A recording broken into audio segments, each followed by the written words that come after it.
Como é que o senhor reagiria hoje se levasse para a avenida um jet ski com o Bolsonaro?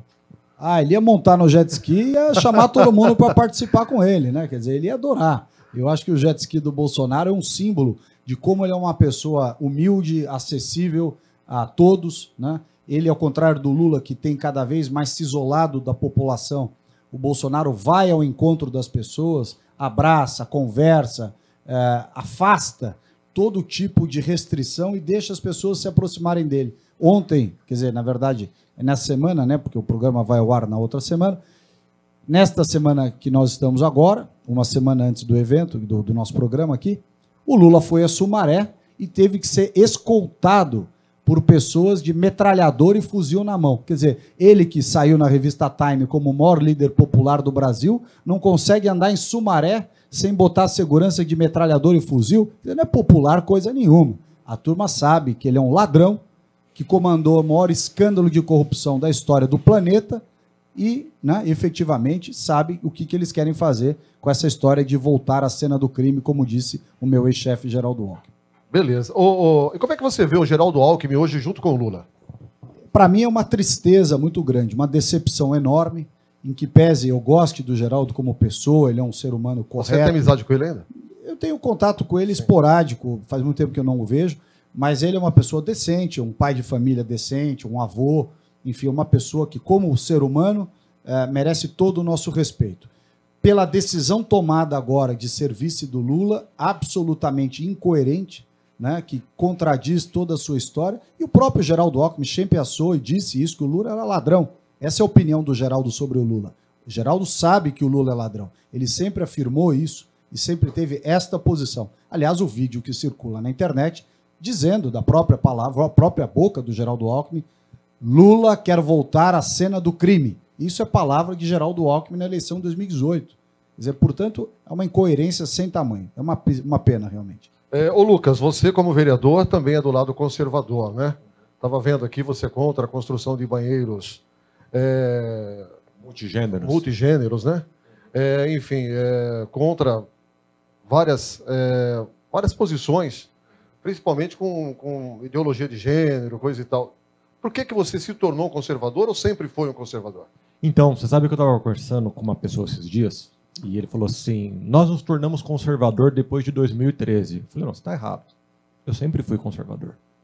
Na verdade, que nós nos entendemos politicamente, agora que o Brasil está despertando para a política conservadora, criando uma característica, né, e valores conservadores na política, também na área econômica, mas esse sentimento de valor da família, de respeito e de que é possível que esses valores adentrem o processo político, isso é o desejo da população brasileira como um todo. Então, quando nós estamos falando de um banheiro multigênero, que seria o quê? Um banheiro que poderia ser usado por homens ou por mulheres. Isso é uma invasão de privacidade que é clara para qualquer cidadão. Ela não precisa estudar conservadorismo para saber. Lógico, no meu caso, eu começo agora a me dedicar à leitura e entender, me aprofundar o conhecimento político. Sim. Mas esses valores são inerentes à nossa sociedade. Nós temos uma tradição cristã, mesmo para aqueles que não frequentam igrejas, mas nós temos uma moral que já está estabelecida.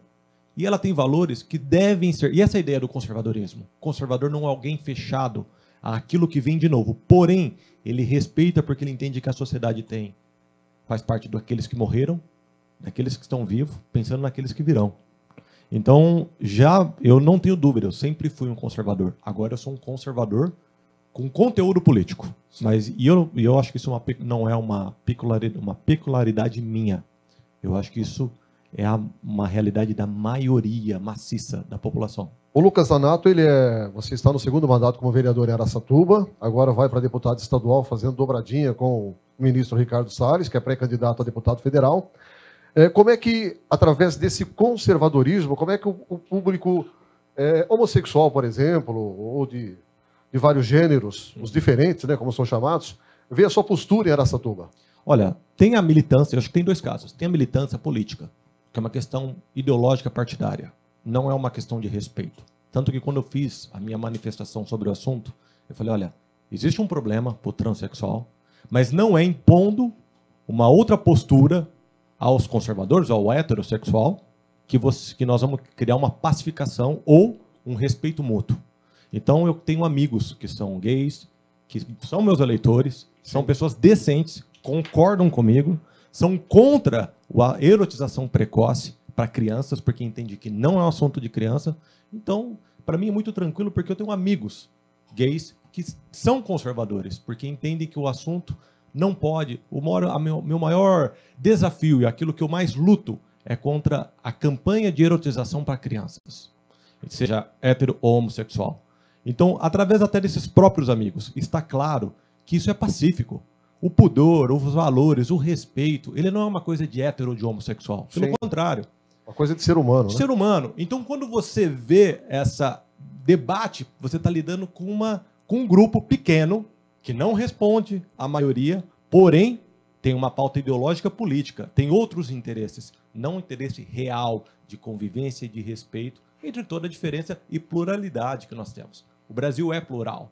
Então eu vejo com muita tranquilidade porque eu tenho eleitores homossexuais.